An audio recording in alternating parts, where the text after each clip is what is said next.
Hello everyone, welcome to another episode of Sleep and Relax ASMR. I'm pretty sure this is episode 149. Today I'm going to be rambling about mail, email, so on and so forth. For those of you unfamiliar with the series, I pick a topic, I begin to ramble. It gets a little incoherent, and the goal is just to keep you distracted and to have you doze off because you get so bored or so tired of me speaking that it puts you to bed or helps you just kind of relax for a little bit. Today we're talking about mail, so let's get into it. First off, I hate spam. I like real mail, but I hate spam. There's something a little exciting about opening a mailbox and seeing you have mail, and it's different than the experience of opening your inbox on Hotmail or Gmail or whatever kind of email provider you use. For me, that's almost too cold. It's not authentic. And yet I still only exclusively send email, so maybe I'm just being a little bit of a hypocrite on that front. And maybe I'm alone on this, but spam mail, I mean, you have a bunch of examples, right? You have the local real estate, local services like exterminators. When I was a kid, I would wonder why someone would become an exterminator. Just think about it. You grow up, and then you start fumigating homes and getting rid of ants and bugs and stuff people don't want in their homes. It just seemed like a strange profession to get into. Imagine being 16 years old and your friends want to be doctors, athletes, lawyers, entrepreneurs, but then you have that one kid that thinks, nah, I'll be an exterminator. And it's nothing against exterminators. They're valuable contributors to society. I would never mean to disrespect them. I'm just saying it's a strange profession I never quite understood. I never got the appeal for it. What is the training to be an exterminator? I like to figure that out. I've never met someone in the profession. I don't know anyone personally that I'm close with that's in the profession, I should say. So all that for me is totally foreign. Can you take classes on how to become an exterminator at your local college? Is there a separate kind of education you need for that? Maybe I'll just Google that after. What's funny is that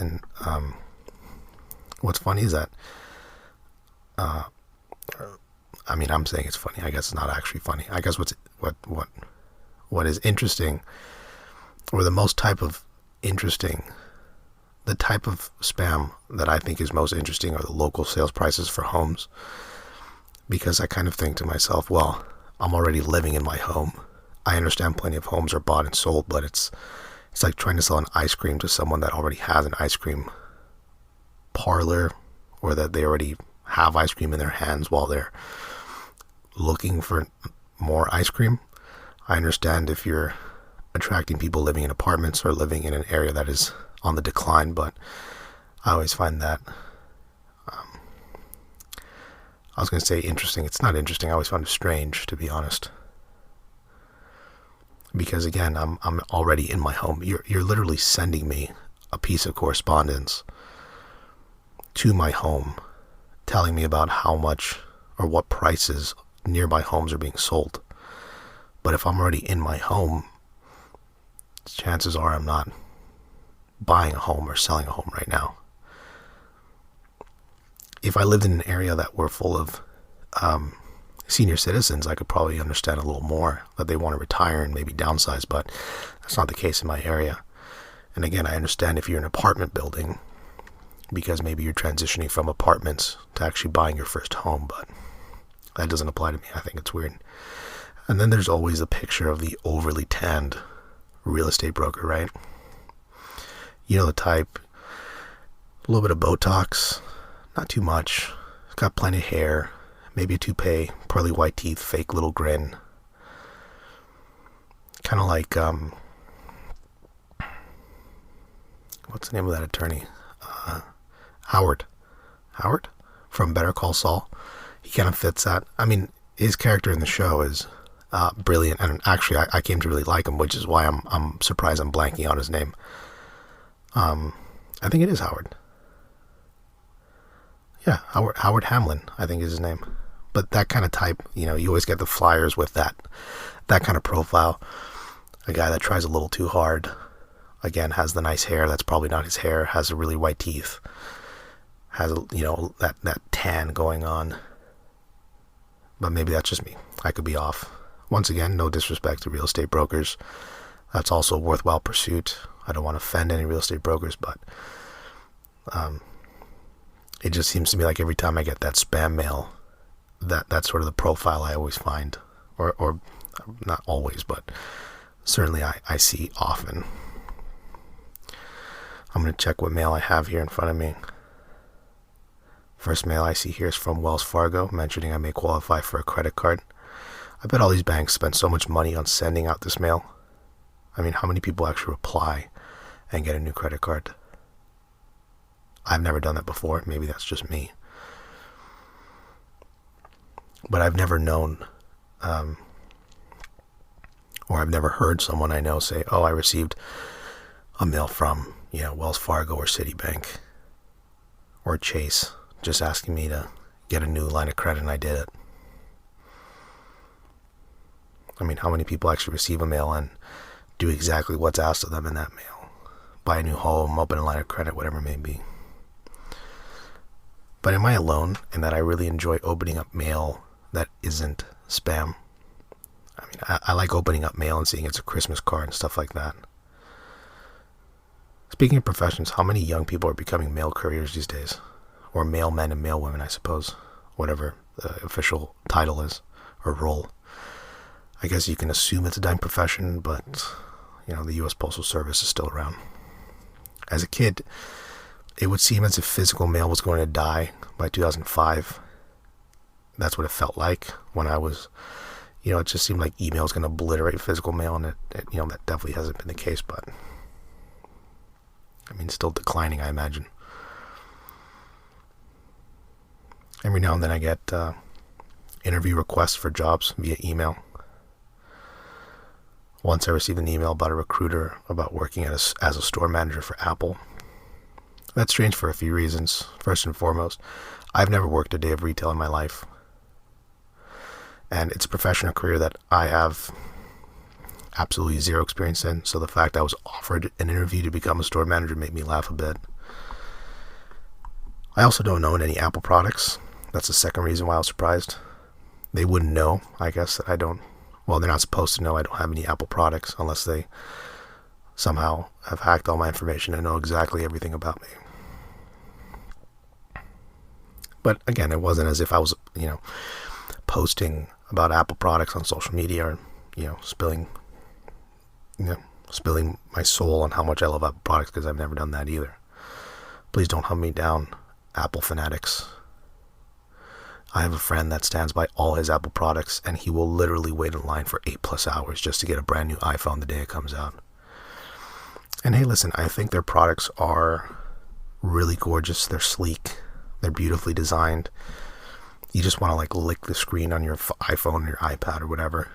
But at the end of the day, I've never purchased an Apple product because, frankly, I think they're a little too expensive, and I've had great experiences with Android products. But does anyone have the same love for, say, Microsoft? That I guess that's part of the brilliance of Apple, is they get to sell products at 2x or 3x what similar products go for, and they get you to line up in the rain and the snow, sleep overnight for 8 hours just to spend your money. I guess it's brilliant by them. Here in the mail, I also see a few bills I have to pay. That's never fun. Anyone get mail and receipts? That just... Sorry, I was distracted. I couldn't quite... I've received a piece of mail that seems to be in a different language from my neighbors. They're Japanese, and they... It's funny. I've had a couple of correspondences that show up to my house that are actually for them. And again, this one seems to be in Japanese, so that's why it sort of took me a second to process it. But I was talking about bills. Don't you just love receiving bills? Obviously not. Most of my bills are online, but a few still come through the mail, even though I've tried to switch online. Let's see. Let's see what else I have over here. I have it spread out across my desk here. I've got some spam, and I've got some more spam. Schools. I received a pamphlet on a local elementary school. Mind you, I have 0 children. I am, however, entering an age where some of my friends have children, mostly babies, infants. One friend has a child that's already 3 years old. That's scary to think about. I mean, they won't hear this, they being their children. But I'm at an age right now where if you have a child, it's a mistake, but you're sort of old enough to justify it. Maybe I phrase that awkwardly, but it's like, if you have a child now, at my age, it will be obvious it's a mistake because you aren't married, not living together, don't have a steady job, so on and so forth. So people know that. And they'll think, hey, this child wasn't exactly planned, but they're at least at a point in their lives where it kind of makes sense, so let's embrace it. Again, this is for, I'm talking about, I'm in my mid-20s right now. I'm talking about people or couples that aren't necessarily married, would like to get married one day but just haven't gone to it, don't necessarily live together, and then they have a child. So again, I'm sort of in that phase where they're not so young where it's a blatant mistake and a bigger deal, but I'm also not necessarily at an age where they have the kids and then everyone thinks, oh, great, that was planned. But that's okay. I mean, good for them, that they have their kids and they're great parents. All my friends are. It's just not something I'm interested in right now. Maybe in a few years. I mean, no one's ever really ready for children, but I feel like in a few years I'll embrace the concept. I'm not sure if I'll send them to the school that sent me the pamphlet, but I would need to revisit that topic when the time comes by. It's tough to say. I mean, you want the best for your children, and you need to make important decisions like what activities should you encourage them to try? How do you effectively parent them to be good people and have the morals and principles you think that are important for good human beings to possess, so on and so forth. But again, I have no children, so those are decisions I'll have to those are challenges I'll have to really think about in the future. So again, it's not, I mean, I do want children in the future, but again, it's,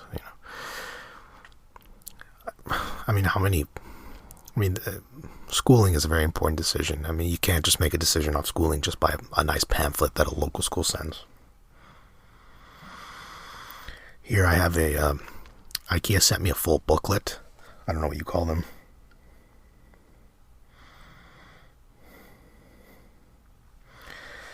I'm going to kind of take a look at it because I kind of like seeing what IKEA has to offer. Last time I bought something from IKEA was probably, maybe 3 years ago, but there's something for me very calming about seeing a pamphlet full of really nice furniture. It kind of makes you think what you could convert your home into. Here I see a Billy bookcase, glass doors for $169.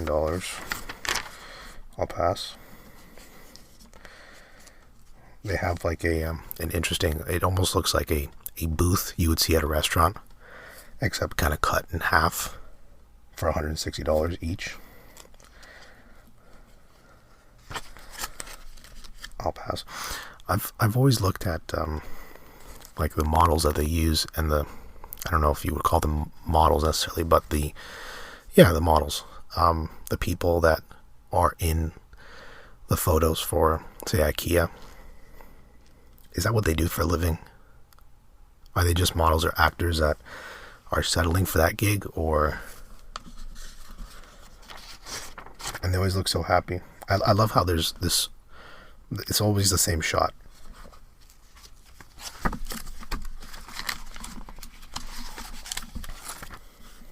It's always, I'll describe this. It's, seems to be, let's see, 3 couples, husband and wife kind of look at each other. The husband's giving an overly excited grin or smile to his wife while reaching into a bag full of popcorn. The couple to their left is looking at them as if they're all romantic partners, and they're laughing or smiling. And then there's, this poor one lady that's kind of like off to a corner, also smiling with a drink in her hand. But I mean, is that what they do for a living? They just take pictures for. And again, I don't want to, belittle. That's not my intention here. I know my tone sometimes can make it seem like I'm being very sarcastic or really belittling others. I'm just genuinely curious. I've never been asked to be in an IKEA pamphlet or book, and I'm just curious how these people got in there. But have you ever noticed that these are never actually accurate representations of life? It's always, again, three couples. The husband grabs a thing of M&Ms and he's smiling ear to ear while his, brother-in-law is looking at his wife and smiling at each other. And then there's, the two kids that are pretending to pay attention to what's going on in front of them.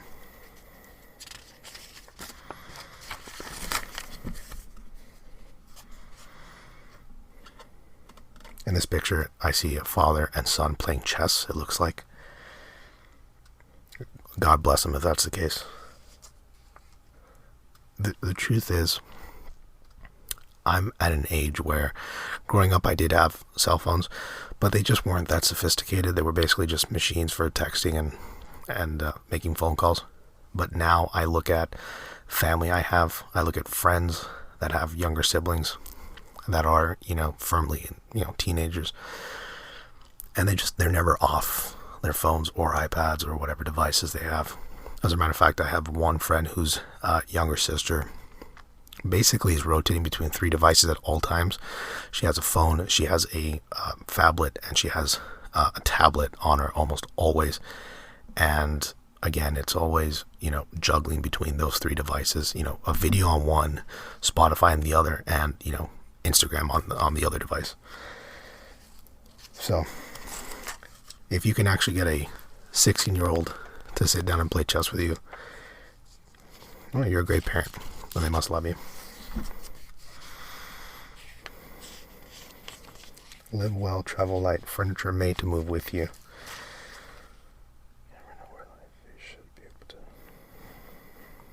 Here, I guess they have a section for light. Versatile pieces that you can kind of take on the go. It's kind of interesting. I'm sort of somewhat of a minimalist. I don't enjoy clutter in my life. I kind of just believe in, not that I, like to live in a shoebox either, but, I just kind of believe, especially when it comes to my clothing. I have, let's say, 4 or 5 work shirts, 2 or 3 pair of shorts for weekends, 2 or 3 pairs of jeans, 2 or 3 pairs of formal pants, 2 suits, maybe a total of 5 or 6 pairs of shoes, maybe 1 pair of running shoes, 2 pair of casual shoes, 2 pair of formal shoes, maybe a pair of flip-flops here or there. So I can definitely get behind this whole minimalistic vibe that IKEA is trying to promote. Some of the names, I wouldn't even know how to pronounce some of the items they're trying to sell. This is called a Soderham. I think it's just a chair.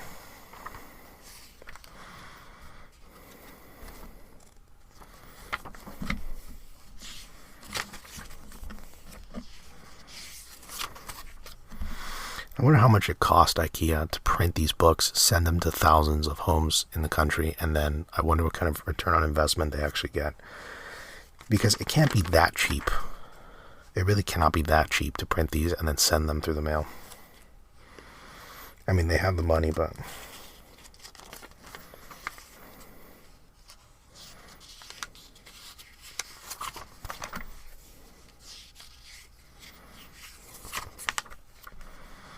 seeing what else they have on here. They have a piece called a Vaberod, which is a room divider for $129. It's kind of, I guess it's a piece made for real minimalists, because it's basically just a panel you place, I guess, in your living room to divide your living room and your sleeping space or kitchen. In this case, they're separating their kitchen from their dining area. I won't lie, it's a little bit ugly and it's a little bit intrusive, but it's kind of useful because in this picture they're dividing their kitchen from their eating space, as I mentioned, but they're also hanging their pots and pans from it. I'm not crazy about that.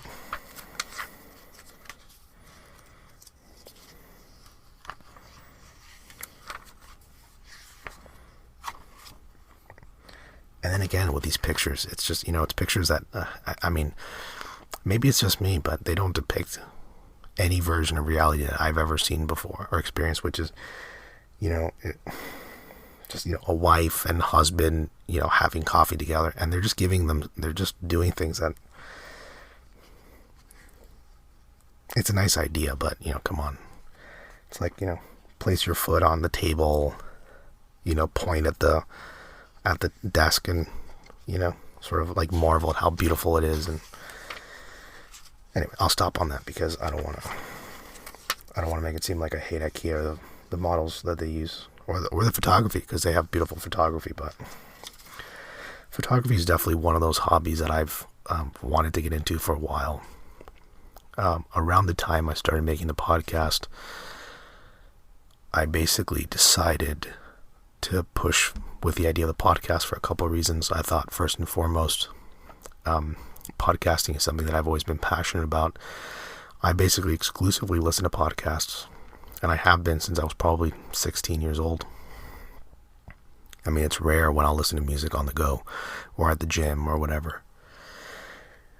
So I felt closer to podcasting, but it was also just a little bit cheaper to start because, it's not that expensive to buy a microphone, not that expensive to, find software and get the show up and actually running. So,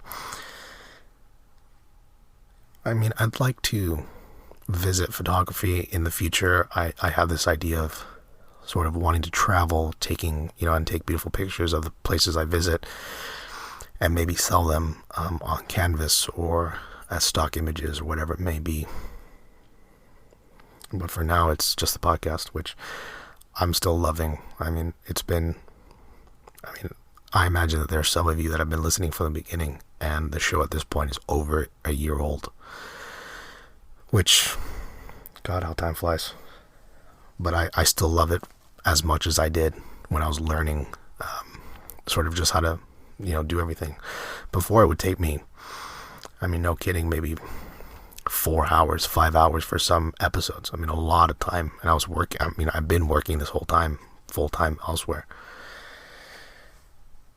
But that was just sort of I was, really dedicated to learning how to make it happen. Now each episode with editing, it still takes me maybe an hour or 2 hours, depending on the episode, but I've been able to basically cut that production time in half. And again, I'm still having a great time.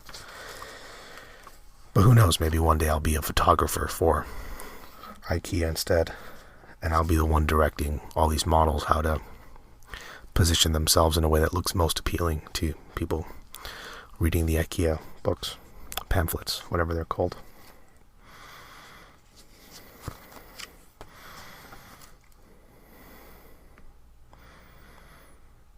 This piece that I'm seeing here is called Morgan Tolkien Tornfixen. I wonder if they just had easier to say names, how that would affect their brand. Laden storage bag. Klippan. I know I have people that listen from Sweden. I see the numbers. I would love if someone would send me something and just help me pronounce some of these words. Gastvanlig. Now everyone that listens from Sweden is going to be making fun of me and sending me emails telling me about how I can't read their language for anything, but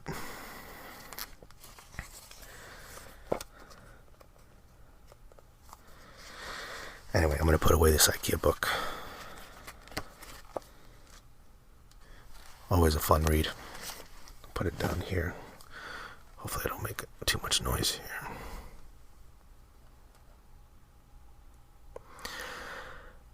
Anyway, I hope this rambles episode, or random rambles episode, whatever I call them, has been sufficiently random for you. Hopefully now you're dozed off or asleep or relaxed, whatever effect you were hoping it would give you.